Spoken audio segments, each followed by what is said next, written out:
அகில இந்திய வானொலியில் கேட்ட அந்த இன்று ஒரு தகவலின் குரல். நாம யாரு, நம்ம தகுதி என்ன அப்படிங்கிற நினைப்பு எப்பவும் நமக்கு இருக்கணும். தகுதிக்கு மீறிய நினைப்பு தான் பல சமயங்கள்ல நம்மளை சிக்கல்ல கொண்டு போய் விட்டுடுது. ஒரு பூனை இருந்துதான், அது தன்னை ஒரு பூனைன்னு தானே நினைக்கணும். அப்படி நினைக்கல, தன்னை ஒரு புலின்னு நினைச்சுக்கிட்டு இருந்தது. தன்னை பத்தின தகுதிக்கு மீறிய நினைப்போடு அந்த பூனை அப்படியே நடந்து போயிட்டு இருந்ததான். அப்போ வழியில ஒரு பெரிய யானை அது அமைதியா நின்றுகிட்டு இருந்தது. இந்த யானை ரொம்ப பொறுமையா நின்றுகிட்டு இருக்கிறது இந்த பூனைக்கு ஒரு மாதிரியா தெரிஞ்சிருக்கு. ஏன்னா பொறுமையா ஒருத்தர் இருந்தா அவங்க கிட்ட போய் ஏதாவது வாலாட்டி பார்க்கலாம்னு ஒரு ஆசை வருது இல்ல, அது மாதிரி பொறுமையா நின்றுகிட்டு இருக்கிறது பூனைக்கு அதுகிட்ட போய் கொஞ்சம் வாலாட்டி பார்க்கலாமே அப்படின்னு ஒரு ஆசை. உலக இயல்பு தானே அது. இந்த பூனை ரொம்ப நல்ல புள்ள மாதிரி அந்த யானை இருக்கிற பக்கமா போகுது. அந்த யானையை சுத்தி சுத்தி வருது, உத்து பார்க்குது, வாய் துருவுருக்குது, வம்பு வளர்க்க ஆரம்பிக்குது. அந்த யானைகிட்ட போய் என்ன கேட்குது தெரியுமா? எல்லாருக்கும் ஒரு பக்கம்தான் வால் இருக்கும், ஆனா உனக்கு என்ன இப்படி ரெண்டு பக்கமும் வால் இருக்கிறது மாதிரி இருக்க அப்படிங்குது. இது வேண்டாத வேலை தானே. இருந்தாலும் அந்த யானை பொறுமையா பதில் சொல்லுது. அப்படி இல்லை, பின்னாடி இருக்கிறது தான் வால், முன்னாடி இருக்கிறது தும்பிக்கை அப்படிங்குது. அதோட விட்டுற வேண்டியது தானே, விடலை இந்த பூனை. அது சரி, தும்பிக்கை ஏன் அப்படி உருண்டையா பெரிய தூணு மாதிரி இருக்குது, அது என்னத்துக்கு அப்படிங்குது. இதுக்கும் அந்த யானை பொறுமையா பதில் சொல்லுது. ஓ, அதை கேட்குறியா? ஊற்றுல தண்ணி இருக்கும்ல, அதை உறிஞ்சி குடிக்கிறதுக்காக அப்படி இருக்குது அது அப்படின்னுது. சரி, எல்லாருக்கும் பல்லு வாய்க்குள்ள தானே இருக்கும், உனக்கு என்ன வெளியிலே இருக்கு, அதுவும் இல்லாம இவ்வளவு பெருசா இவ்வளவு நீளமா இருக்கு அப்படின்னு கேக்குது பூனை. இவ்வளவு கேள்விக்கும் பொறுமையா பதில் சொல்லிக்கிட்டே வருது அந்த யானை. பல்லு ஏன் வெளியில நீட்டிட்டு இருக்குன்னு கேக்குதுல்ல, அதுக்கு அது என்ன பதில் சொல்லுதுன்னா, அதுவா ஒரு புலி என்கிட்ட வாலாட்டுதுன்னு வச்சுக்கா, அந்த சமயத்துல அதை தாக்குறதுக்காக இது இப்படி இருக்குது அப்படின்னு சொல்லிச்சான். இதை கேட்டதும் பூனை உழுந்து உழுந்து சிரிக்க ஆரம்பிச்சுட்டு தான் அலட்சியமா. ஏன் சிரிக்கிறேன்னு கேட்டிருக்கு. என்னமோ பாயறது மாதிரி பேசுறிய, மலை எங்கேயாவது பாயறது உண்டா?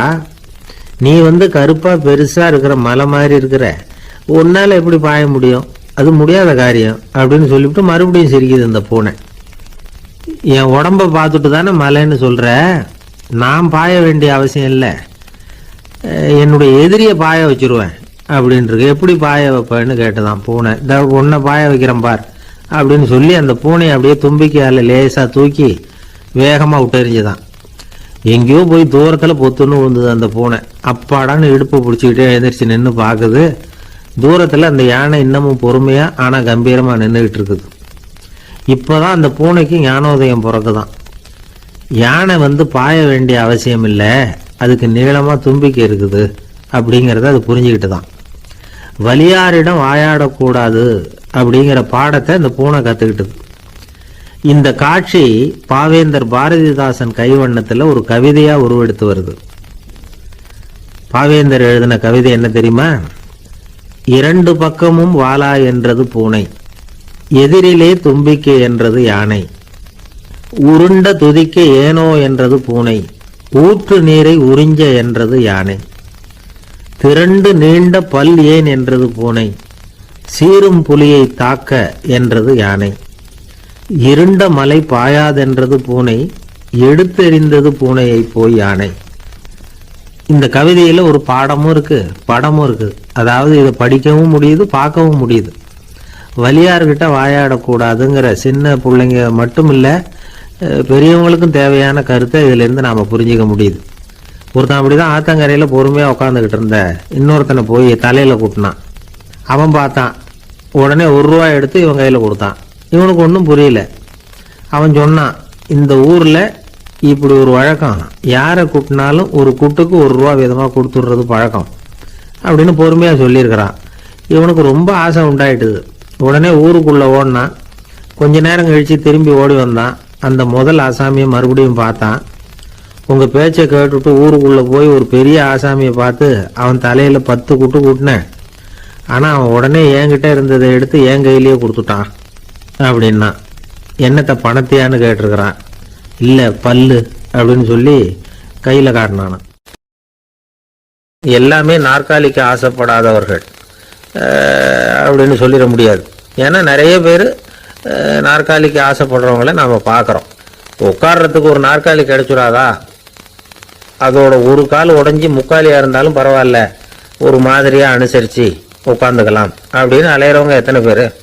இந்த காலத்தில் மட்டும்தான் அப்படின்னு இல்லை, அந்த காலத்துலையும் இதே மாதிரி ஆசைகள் சபலங்கள் இருந்திருக்கும் போல இருக்கு. பரமசிவன் வசிஷ்டருக்கு ஒரு விசேஷமான ஆசனத்தை கொடுத்துருந்தாராம். சரி, அப்படி என்ன அதில் விசேஷம்னா, வசிஷ்டர் ஒரு குறிப்பிட்ட இடத்துக்கு போகணும்னு நினச்சி புறப்படுறாருன்னு வச்சுக்கோங்க. அவருக்கு முன்னாடியே இந்த ஆசனம் புறப்பட்டுரும்.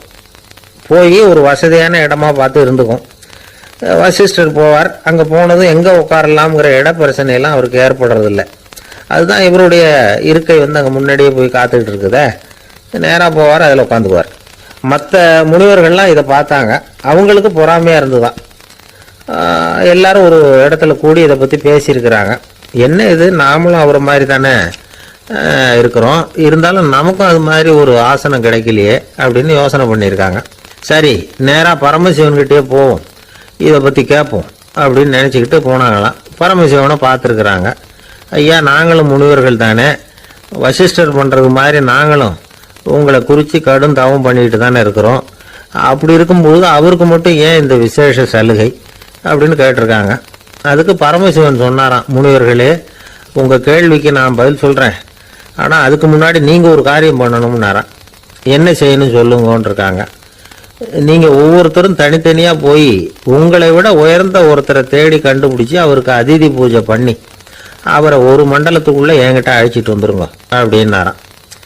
சரின்னு எல்லாரும் புறப்பட்டுருக்காங்க. அவங்க போனதுக்கப்புறம் நந்தி தேவனை அழைச்சி வசிஷ்டரை கூப்பிட்டுக்கிட்டு வர சொன்னாராம். அவர் வந்தார், வணங்கினார்.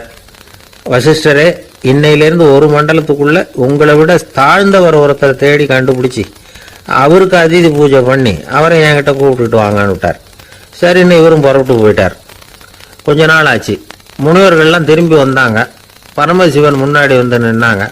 ஐயா, எவ்வளவோ தேடி பார்த்துட்டோம், எங்களை விட உயர்ந்தவர்கள் யாருமே கிடைக்கல அப்படின்னாங்களாம். வசிஷ்டரும் சேர்ந்தார். ஐயா, எவ்வளவோ தேடி பார்த்தேன், என்னை விட தாழ்ந்தவர் யாருமே கிடைக்கல அப்படின்னாராம். அவரே தொடர்ந்து சொன்னார், என்னுடைய மனைவி எனக்கு அடங்கினவ தானே, அவளுக்காவது அதிதி பூஜை பண்ணி அழைச்சிட்டு வந்துடலாமான்னு யோசிச்சு பார்த்தேன். என்னோட மனசு அதுக்கும் இடம் கொடுக்கல. ஏன்னா அவளோட பதி விரதத்துக்கு முன்னாடி நாம ஏமாத்திரம் அப்படின்னு யோசிச்சு பார்த்தேன். அதனால அந்த எண்ணத்தையும் கைவிட்டுட்டேன் அப்படின்னு ரொம்ப வருத்தத்தோட சொன்னாராம். இதை கேட்ட உடனே மற்ற முனிவர்களுக்கு வெக்கமா போச்சு.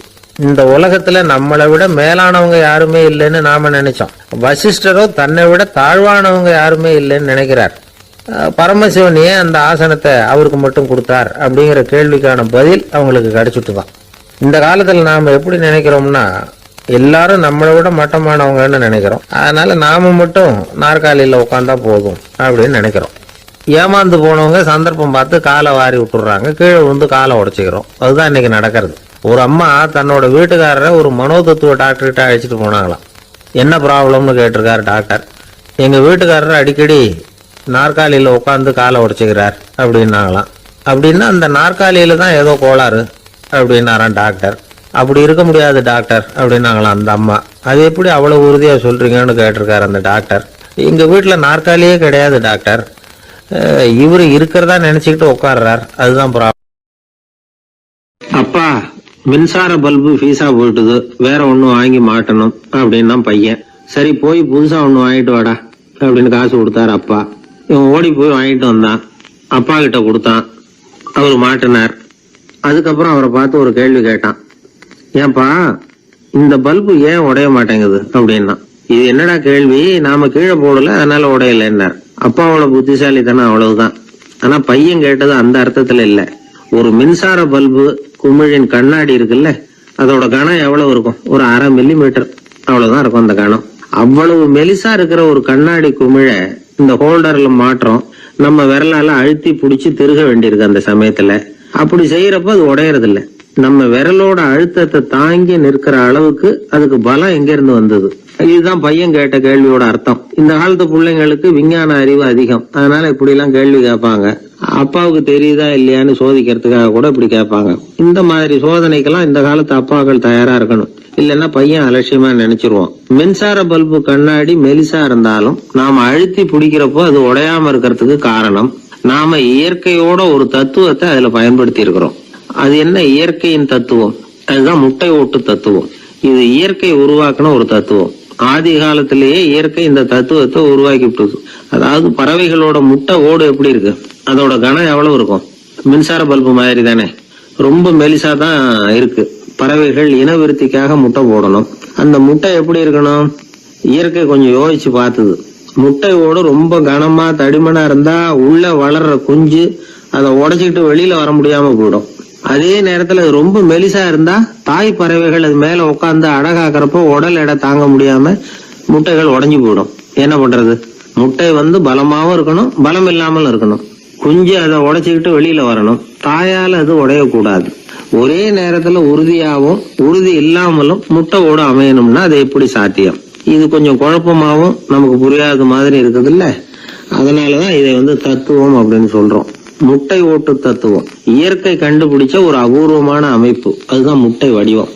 இது தாய் பறவை சுலபமா முட்டை போடுறதுக்கு ஏற்ற ஒரு வடிவம். முட்டை சதுர வடிவமா இருந்தா அதை போடுறதுக்கு எவ்வளவு கஷ்டம். அப்புறம் அது மேல செலுத்தப்படுகிற அழுத்தம் நாலா பக்கமும் பரவி விடுது. அதனால அந்த அழுத்தத்துக்கு பலம் குறைஞ்சிருது. குறிப்பிட்ட சிறு பரப்புல அளவுக்கு அதிகமா விசை செலுத்தப்படுறது இல்ல. அதனால முட்டையோட வடிவம் தான் அந்த உறுதிக்கு காரணம். இது எப்பேற்பட்ட தத்துவம். இதுதான் மின்சார பல்பு செய்யறப்போ நாம காப்பி அடிச்சிருக்கிறோம். பொதுவா வகுப்புல காப்பி அடிச்சாதான் முட்டை போடுறது வழக்கம். நாம முட்டையே காப்பி அடிச்சிருக்கிறோமே, இது எப்பேற்பட்ட காப்பி. ஒரு ஆசிரியர் வகுப்புல பசங்களை பார்த்து ஒரு கேள்வி கேட்டாராம். கோழி முட்டை இடுமா, முட்டை போடுமா அப்படின்னு கேட்டாராம். ஒரு பையன் எந்திரிச்சு பதில் சொல்லியிருக்கிறான். கோழி முட்டை இடும், முட்டை போடாது அப்படின்னு சொல்லியிருக்கான். இவன் ஏன் போடாதுன்னு கேட்டாராம் ஆசிரியர். போட்டா உடஞ்சிரும் சார் அப்படின்னு பையன். ஒரு பெரிய நினைவு மண்டபம். அதுக்கு முன்னாடி ஒரு அப்பாவும் பிள்ளையும் நின்றுட்டு இருக்கிறாங்க. அந்த வழியா போறவங்க வர்றவங்க எல்லாம் அந்த இடத்துல நின்று அது என்ன மண்டபம் அப்படின்னு விசாரிக்க ஆரம்பிச்சாங்க. அந்த அப்பாவும் பிள்ளையும் தான் வர்றவங்களுக்கெல்லாம் விவரம் சொல்லிட்டு இருக்கிறாங்க. அதாவது இந்த இடத்துல ஒரு பெரிய மகான் சமாதி ஆயிருக்கார். அவர் சமாதியான இடத்துல இந்த நினைவு மண்டபத்தை கட்டியிருக்கிறோம் அப்படின்னாங்க. ஊரு பூரா இந்த செய்தி பரவிச்சு. நிறைய பேர் அந்த இடத்தை தேடி வர ஆரம்பிச்சாங்க. இங்க கொஞ்ச நேரம் உட்காந்துட்டு போனா மனசுக்கு ஒரு நிம்மதி கிடைக்குது அப்படின்னாங்க. அங்க இருந்த உண்டியல்ல நிறைய காசு போட்டுட்டு போறாங்க. பணம் கிடுகிடுன்னு நிறைய சேர ஆரம்பிச்சுட்டுது. பணம் நிறைய சேர்ந்த உடனே அந்த அப்பாவுக்கும் பிள்ளைக்கும் தகராறு வந்துட்டுது. பணம் சேர்ந்தாலே சொத்து தகராறு வரத்தானே செய்யும். அது மாதிரி வந்துட்டுது.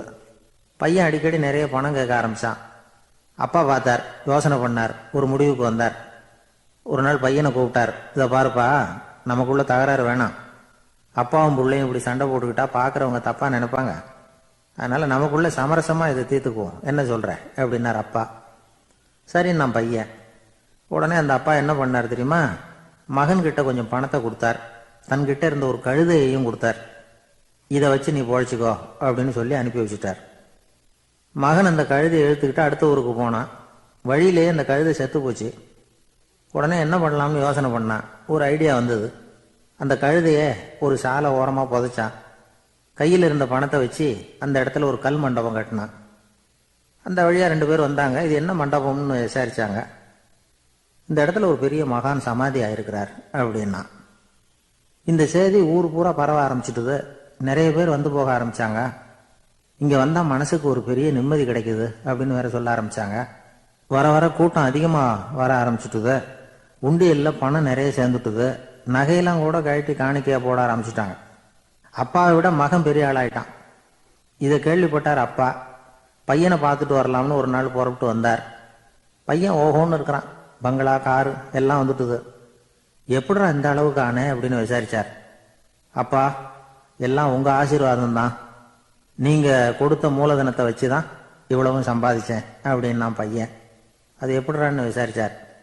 அப்பா, நீங்க ஒரு கழுதை குட்டியும் கொஞ்சம் பணமும் என்கிட்ட கொடுத்து அனுப்பி வச்சிங்க. அதை எடுத்துக்கிட்டு வந்தேன். வர்ற வழியில் அந்த கழுதை செத்து போச்சு. உடனே யோசனை பண்ணேன். அந்த கழுதையை இந்த இடத்துல புதைச்சேன். கையில் இருந்த பணத்தை வச்சு மண்டபம் கட்டினேன். மகான் ஒருத்தர் சமாதி ஆயிருக்கார் அப்படின்னு வதந்தியை கிளப்பி விட்டேன். ஜனங்கள்லாம் ஏமாந்து போய் காசை கொண்டாந்து போட ஆரம்பிச்சிட்டாங்க. நான் பொழைச்சிக்கிட்டு இருக்கிறேன் அப்படின்னா. இப்போதான்டா நீ என் புள்ள அப்படின்னு சொல்லி சந்தோஷப்பட்டாரான் அந்த அப்பா. ஏன் அப்படி சொல்றீங்கன்னு கேட்டிருக்கான் பையன். கழுத குட்டியை புதைச்சி மண்டபம் கட்டியிருக்கிற நீ, ஏற்கனவே நம்ம ஊர்ல நாம கட்டியிருக்கிறோமே மண்டபம், அது இந்த கழுதையோட அம்மாவை புதைச்ச இடம். மகான் சமாதி ஆயிருக்காருன்னு நானும் சும்மா கப்சா தான் விட்டுக்கிட்டு இருக்கேன் அப்படின்னாரான் அப்பா. முட்டாள் ஜனங்களை நினைச்சு அந்த 2 பேரும் சத்தம் போட்டு சிரிச்சாங்களாம். மனுஷன் ஏமாத்துறது ரொம்ப சுலபம்.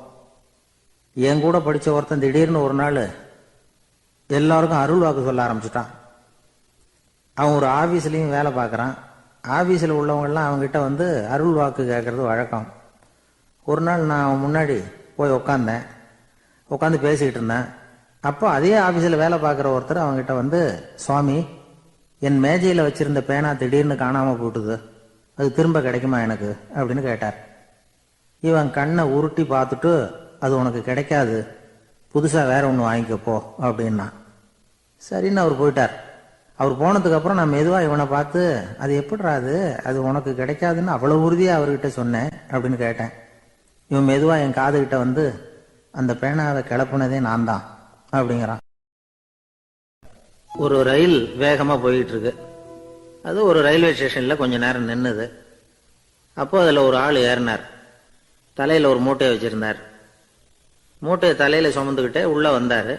மூட்டையை தலையில் சுமந்துக்கிட்டே ஒரு இடத்துல உட்கார்ந்தார். ரயில் மறுபடியும் புறப்பட்டுது. இவர் தன் தலையில் இருந்த மூட்டையை கீழே இறக்கி வைக்கணும்ல, வைக்கல, சுமந்துக்கிட்டே வர்றார். எதிரில் உட்காந்துருந்தவர் கேட்டார், ஏங்க ஏன் இப்படியே உட்காந்துருக்குறீங்க தலையில் மூட்டையை வச்சுக்கிட்டு, மூட்டையை கீழே இறக்கி வைக்கலாமே அப்படின்னார். வேணாங்க, பாவம், தலையில் இருக்கிற மூட்டையை இறக்கி ரயிலில் வச்சா ரயிலுக்கு பாரம் அதிகமாக இருக்கும் அப்படின்னார் அவர். இப்படி ஒரு ஆளை பார்த்தா நமக்கு சிரிப்பு தான் வரும். ஏன்னா ரயிலுங்கிறது அந்த மூட்டையையும் சேர்த்து சுமந்துக்கிட்டு தான் போகுது. அவன் அந்த மூட்டையை தலையில் வச்சிருந்தாலும் ஒன்று தான், தரையில் வச்சிருந்தாலும் ஒன்று தான். அதனால ரயிலுக்கு எந்த மாற்றமும் ஏற்பட போறதில்லை. அதே மாதிரி தான் நம்ம மனமும். இதுவும் ஒரு தேவையில்லாத சுமை, அனாவசியமாக சுமந்துக்கிட்டு இருக்கிறோம். இதை கீழே இறக்கி வச்சுட்டா வாழ்க்கை பிரயாணம் சுகமாக இருக்கும். ரயில் பிரயாணம் பண்ணுற அந்த ஆள் மூட்டையை சுமக்கிறான், வாழ்க்கை பிரயாணம் பண்ணுற நாம மனசை சுமக்கிறோம். இது ரெண்டுக்கும் எந்த வித்தியாசமும் இல்லை. மனசை கீழே இறக்கி வச்சுட்டா பாரம் இல்லாமல் வாழலாம், பறவைகள் மாதிரி பறக்கலாம், குழந்தைகள் மாதிரி கள்ளங்கபடம் இல்லாமல் வாழலாம். இந்த வெளி உலகத்தில் நாம் நிலை பெற்று இருக்கணும், வேரூன்றி இருக்கணும். அதே சமயம் நம்முடைய உள்வெளியில் ஆன்மீக வாழ்க்கையில் பாரம் இல்லாமல் இருக்கணும். அப்போ பறக்கணும், நதியை போல ஓடணும், மிதக்கணும். பயணம் சுகமாக இருக்கும், களைப்பு தெரியாது, கவலை தெரியாது. ஒரு சீடன் போதி தர்மரை நாடி வந்தான். குருவே, நீங்கள் என்ன வெறுமையாக இருக்க சொன்னீங்க, நான் இப்போ மறுபடியும் வெறுமையானவன் ஆகிட்டேன், அதனால் இப்போ என்ன செய்ய சொல்கிறீங்க என்ன அப்படின்னு சொல்லி நின்னான். உடனே அந்த குரு பக்கத்தில் இருந்த ஒரு குச்சியை எடுத்து அவன் தலையில் அடித்து, போய் அந்த வெற்றுத்தன்மையையும் வீசி எறிந்து விட்டு வா அப்படின்னார். நான் இப்போ காலியாக இருக்கிறேன்னு ஒருத்தன் சொல்கிறான்னு வச்சுங்க, அது உண்மை இல்லை. ஏன்னா இன்னமும் அதில் நான்கிற எண்ணம் இருக்குது. எந்த சிந்தனையும் இல்லாமல் இருக்கிறது கடினம்தான். ஆனாலும் மனிதன் அதில் உள்ள நுட்பத்தை புரிஞ்சுக்கிட்டான்னா, இவ்வளவு தூரம் தூக்கி சுமந்துக்கிட்டு வந்த அந்த மனதின் முட்டாள்தனத்தை அவனே பார்த்துட்டு சிரிப்பான். இதுதான் பெரியவங்க சொல்லியிருக்கிற ஆலோசனை. நம்மால் ஒருத்தன் தலையில் ஒரு பெரிய மூங்கில் கூடையோட ரயிலில் உட்கார்ந்தான். கூடை தலையில் இருந்தது, கீழே இறக்கி வைக்கல. எதிரில் இருந்தவர் கேட்டார், ஏங்க எதுக்காக அதை அனாவசியமாக சுமந்துக்கிட்டே இருக்கீங்க, கீழே இறக்கி வைங்களேன்னார். இல்லைங்க, நான் வீட்டை விட்டு புறப்படும் பொழுதே என் பையன் சொல்லிவிட்டான், கூடையை தலையை விட்டு இறக்கக்கூடாதுன்னு அப்படின்னார். அவன் சின்ன பையன், விவரம் இல்லாமல் சொல்லியிருப்பான். இப்போ என்ன நேரில் வந்தால் பார்த்துக்கிட்டு இருக்கிறான், நீங்கள் இறக்கி வைங்கன்னார் அவர். அவன் நேரில் பார்த்துக்கிட்டு இல்லை, இருந்தாலும் நான் இந்த கூடையை கீழே இறக்கி வச்சா அது அவனுக்கு தெரிஞ்சிடும் அப்படின்னாரு இவர். அது எப்படின்னார் அவர். அவன் தனக்கு டிக்கெட் வாங்க வேணாம்னு சொல்லி இப்போ இந்த கூடைக்குள்ளே தான் உட்காந்துருக்கிறான் அப்படின்னார் இவர். ஒரு ஊரில் ஒரு மன்னர் இருந்தார். அழகான அரண்மனையில் அவர் இருந்தார். அந்த அரண்மனையை விட அழகாக ஒரு மாளிகையை அந்த ஊர்லேயே வேற ஒருத்தன் கட்டியிருந்தான். அப்படி கட்டி முடிச்சதில் அவனுக்கு ரொம்ப பெருமை.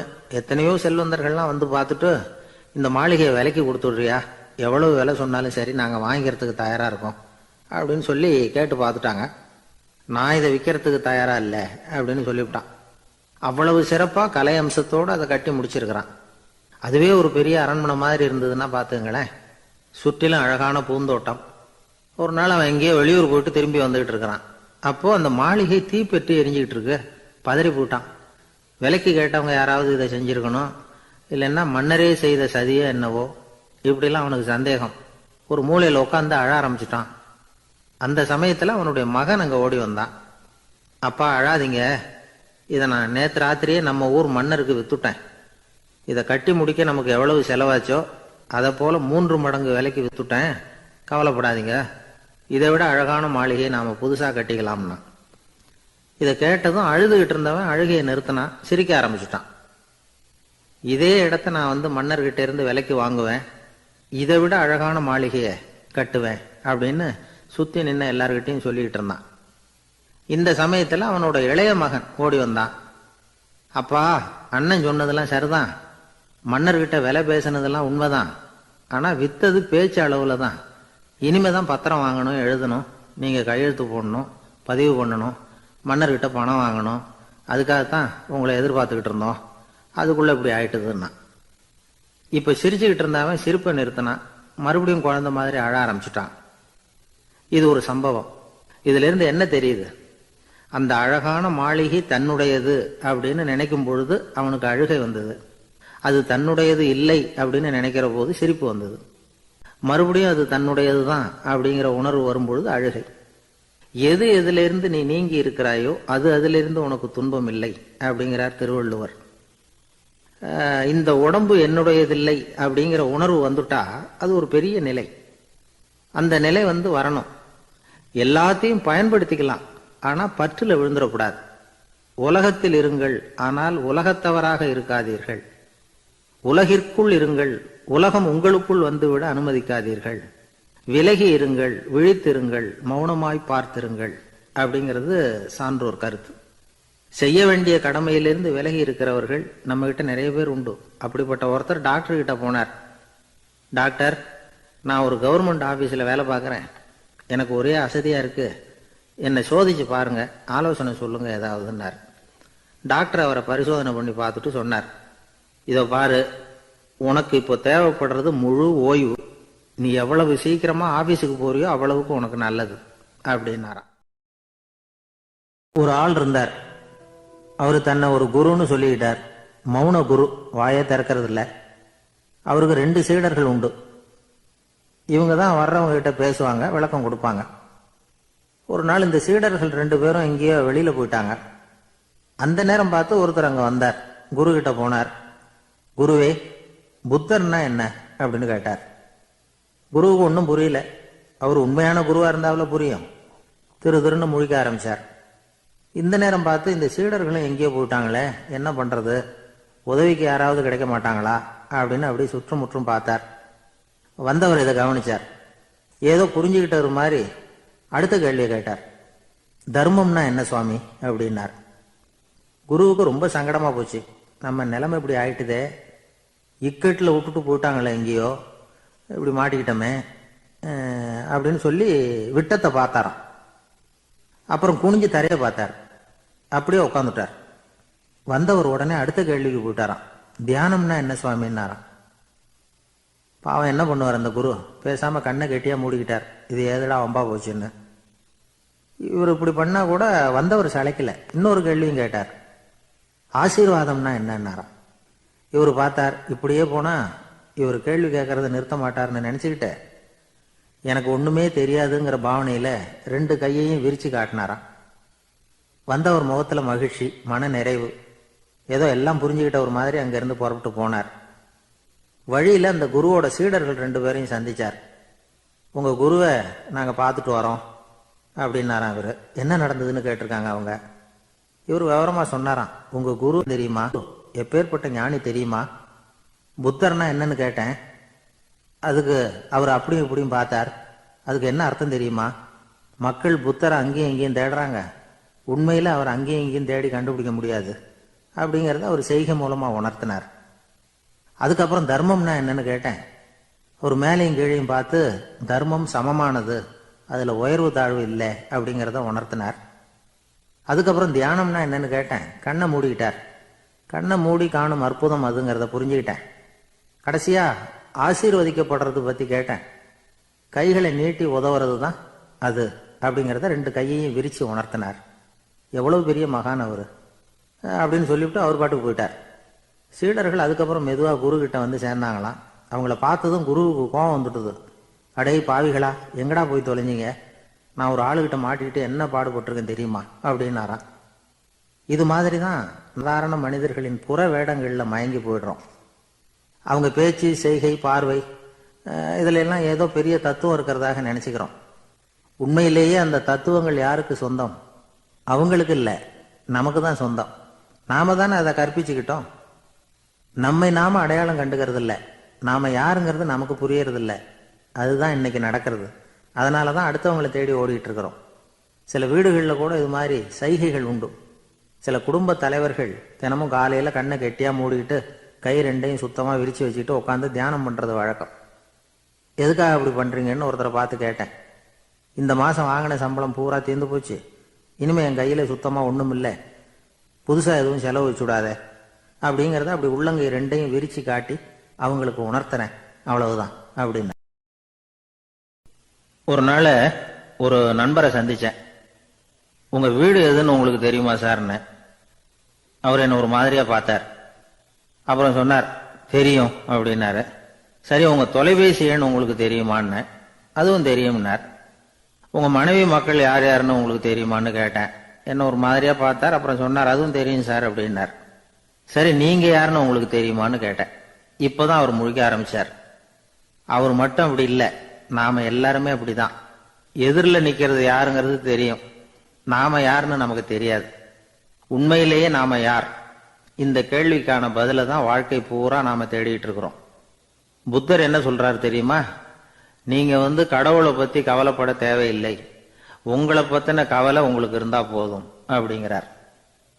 நான் யார், எனக்கு ஏன் இந்த கவலை அப்படின்னு உங்களை நீங்களே கேட்டுக்குங்க அப்படிங்கிறார். நாம ஏன் கடவுளை படைச்சோம்? அது ஒரு நழுவல் முயற்சியாம்.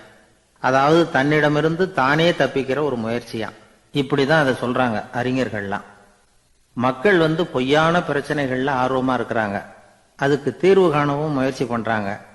கடவுளை பத்தி விவாதிக்க எல்லாருக்கும் விருப்பம், தன்னுடைய சுயம் பற்றிய பிரஜையே இருக்கிறது இல்ல. ஆகக்கூடிய விஷயம் என்னன்னா, கடவுள் சமாளிப்புக்கு பயன்படுத்தப்படுகிறார். மனவியல் என்ன சொல்லுது தெரியுமா? கடவுள், சொர்க்கம், மறுபிறவி இதை பத்தி எல்லாம் பேச ஆரம்பிக்கிறவங்க யார் தெரியுமா? போருக்கு போறவன், துன்பத்துல சிக்கி கஷ்டப்படுறவன், நோய் படுக்கையில விழுந்தவன், இவங்க தான். நாம அனுபவத்திலே பார்க்கிறோமே இதையெல்லாம். கடவுளை துணைக்கு கூப்பிடுறவங்க யாருன்னு கவனிச்சு பாருங்க. பரீட்சை எழுத போறவன், வேலை தேடி அலையிறவன், பண நெருக்கடியில் இருக்கிறவன், விபத்துல சிக்கிக்கிட்டவன், இவங்கெல்லாம் தான். தேர்வுல வெற்றி பெற்றதும் அவரை துணைக்கு கூப்பிடுறது இல்லை, வேலை கிடைச்சதும் அவர் துணை தேவைப்படுறது இல்லை. ஏன் இப்படி? கொஞ்சம் யோசனை பண்ணி பாருங்க. துன்பம் வருகிற போது அந்த துன்பத்தை தவிர்க்க வேண்டிய நிலையில அதிலிருந்து நழுவி போறதுக்காக பிரார்த்தனை தேவைப்படுது. எல்லாம் நல்லபடியா நடக்கிறப்போ பிரார்த்தனை செய்யறது இல்லை. புத்தருடைய வழி என்ன தெரியுமா? அந்த வழியில கடவுளும் கிடையாது, பிரார்த்தனையும் கிடையாது. புத்தர் செய்தது இதைத்தான். அதாவது கடவுள்கிட்ட இருந்து மனிதனையும், மனிதன் கிட்ட இருந்து கடவுளையும் அவர் விடுவித்தார். புத்த மதம் என்ன சொல்லுது தெரியுமா? கடவுள் பிரச்சனை அல்ல, மனிதன் தான் உண்மையான பிரச்சனை அப்படின்னு சொல்லுது. உங்களை நீங்க நல்லா தெரிஞ்சுக்கிட்டா போதும், நீங்களே கடவுள் ஆயிடுவீங்க அப்படிங்கிறது தான் புத்த மதம். அதனால நமக்கு தேவை உள்முக பயணம். நான் யார் அப்படிங்கிற கேள்வியோட உள்ள போகணும். அங்க போனாதான் தெரியும் நான் அப்படின்னு அங்க யாருமே இல்லைங்கிறது. இதெல்லாம் புத்தர் சொல்லுகிற ஒரு தத்துவம். தத்துவம்னு சொன்னாவே நமக்கெல்லாம் அதை புரிஞ்சுக்கிறது கஷ்டம்தான். நம்ம பொறுத்த வரைக்கும் தத்துவம்ங்கிறதுல 2 வகை உண்டு. ஒன்னு தத்துவம், இன்னொன்னு மகா தத்துவம். தத்துவம்னா என்ன தெரியுமா? கேட்கறவங்களுக்கு புரியக்கூடாது, அதுதான் தத்துவம். மகா தத்துவம் என்னன்னா சொல்றவங்களுக்கும் புரியக்கூடாது. அந்த வகையில பார்த்தா இன்று ஒரு தகவலும் ஒரு மகா தத்துவம் தான். ஒரு ஊர்ல ஒரு ஆள் இருந்தான். கற்பனையிலேயே காலத்தை கடத்திக்கிட்டு இருந்தான். ஒரு நாள் ஒரு மரத்தடியில் உட்காந்துருந்தான். அவனுக்கு பசிக்கிற மாதிரி தெரிஞ்சுது. உடனே கற்பனையிலேயே சாப்பிட ஆரம்பிச்சுட்டான். அதாவது எதிரில் இலை போட்டு சாப்பாடு போடப்பட்டிருக்கிறதாகவும் அதை இவன் சாப்பிட்றதாகவும் நினச்சிக்கிட்டு கையை மட்டும் வாய்க்கும் தரைக்குமா அப்படியும் இப்படியும் கொண்டுகிட்டு போய் பாவனை பண்ணிக்கிட்டே இருக்கிறான். தூரத்துல இருந்து பார்க்குறவங்களுக்கு இவன் ஏதோ பலமான விருந்து சாப்பிட்டுக்கிட்டு இருக்கிறான் அப்படின்னு தான் தோணும். அது மாதிரியே பண்ணிக்கிட்டு இருந்தான். அந்த வழியாக ஒரு சன்னியாசி வந்துக்கிட்டு இருந்தார். இவனை பார்த்தார். என்ன இவன் இப்படி பண்ணிகிட்டு இருக்கிறானே அப்படின்னு நினைச்சாரு. கொஞ்ச நேரம் அவனையே உத்து பார்த்துக்கிட்டு இருந்தார். இவரை பார்த்ததும் அவன் இன்னமும் சுவாரஸ்யமா சாப்பிட ஆரம்பிச்சுட்டான். அப்பப்பா, என்ன இது, இந்த குழம்பு இவ்வளவு காரமா இருக்கு, என்னுடைய நாக்கே எரிஞ்சு போடும் போல இருக்க அப்படின்னு சொல்லிட்டு பக்கத்துல ஒரு குவளையை எடுத்து தண்ணி குடிக்கிறது மாதிரி பாவனை பண்றான். அப்பாடா, இப்போ கொஞ்சம் பரவாயில்ல அப்படின்னு சொல்லிட்டு குவளையை கீழே வைக்கிறது மாதிரி ஒரு பாவனை பண்றான். சன்னியாசி பார்த்தார். என்னப்பா, சாப்பாட்டுல காரம் அதிகமோ அப்படின்னார். ஆமா சுவாமி, ஞாபகம் மறதியில் கொஞ்சம் மிளகாய் அதிகமாக சேர்த்துக்கிட்டேன் அப்படின்னா. சரி சாப்பிடு அப்படின்னு சொல்லிட்டார். அவன் சாப்பிட்டு முடிக்கிற வரைக்கும் பொறுமையாக உட்காந்துருந்தார். அவன் அப்பாடா அப்படின்னு சொல்லிட்டு மறுபடியும் தண்ணியை எடுத்து குடித்தான். எல்லாம் கற்பனையிலேயே. அதுக்கப்புறம் சன்னியாசி பேச ஆரம்பித்தார். இதை பாருப்பா, உன்னுடைய கற்பனையை நான் மெச்சுறேன். இருந்தாலும் உன் சாப்பாட்டில் ஒரு இனிப்பையும் வச்சிருக்கலாமே, ஏன் மிளகாயை அளவுக்கு அதிகமாக போட்டுவிட்டு அவஸ்தைப்படுறேன் அப்படின்னார். அவன் யோசிக்க ஆரம்பித்தான். அதுக்கப்புறம் இவர் சொன்னார், இதை பாருப்பா, இனிமேல உன்னுடைய கற்பனையும் உயர்ந்ததாக இருக்கட்டும் அப்படின்னு உபதேசம் பண்ணிவிட்டு போனார். எப்பவும் உயர்வை பற்றியே சிந்திக்கணும். உயர்வு கிடைக்கலன்னா கூட அப்படி சிந்திக்கிறத நிறுத்தப்படாது அப்படிங்கிறார் திருவள்ளுவர். உள்ளுவது எல்லாம் உயர் உள்ளல், மற்ற அது தள்ளினும் தள்ளாமை நீர்த்து. ஊக்கம் இல்லாம உலகத்துல வாழ்ந்து பிரயோஜனம் இல்லை. அதனால உயர்வாவே சிந்திக்கணும். அது நம்மளை ஊக்கப்படுத்தும். இது பெரிய ஒரு வாக்கு. இந்த உலகத்துல கற்பனையிலேயே வாழ்கிற சில கஞ்சர்களும் உண்டு. அதாவது 2 கஞ்சர்கள், 2 பேரும் பக்கத்து பக்கத்து ஊர்ல இருந்தாங்க. பொங்கல் சமயம். ஒரு கஞ்சன் தன்னுடைய மகனை கூப்பிட்டான். இதோ பாருப்பா, பக்கத்து ஊர்ல என்னுடைய நண்பன் ஒருத்தன் இருக்கிறான், அவனுக்கு பொங்கல் பரிசு ஏதாவது கொடுக்கணும். நான் ஒரு 4 ஆட்டுக்குட்டியை தரேன், நீ கொண்டுகிட்டு போய் கொடுத்துட்டு வந்து விடுறியா அப்படின்னு கேட்டான். சரி, நான் புள்ள. ஒரு பைய கையில் எடுத்துக்கோன்னா அவன் எடுத்துக்கிட்டான். இந்த ஆட்டுக்குட்டி பிடிச்சிக்கோ அப்படின்னு சொல்லி ஒவ்வொன்னா போடுறேன் பார் அப்படின்னு சொல்லிட்டு 1 2 3 4 அப்படின்னு எண்ணிக்கிட்டே வெறும் சைகையாலேயே ஆட்டுக்குட்டியை பிடிச்சி போடுறது மாதிரி பாவனை பண்ணிக்கிட்டு இருக்கிறான். அவன் பிள்ளையும் அதை ரொம்ப அக்கறையா வாங்கிக்கிறது மாதிரி வாங்கிக்கிட்டு அந்த பையை தூக்கிக்கிட்டு அடுத்த ஊருக்கு போறான். இவன் அங்க போய் சேர்ந்த நேரத்துல அந்த கஞ்சன் ஊர்ல இல்லை, எங்கேயோ வெளியில போயிருக்கிறான். அவனோட புள்ள மட்டும்தான் வீட்டுல இருந்தான்.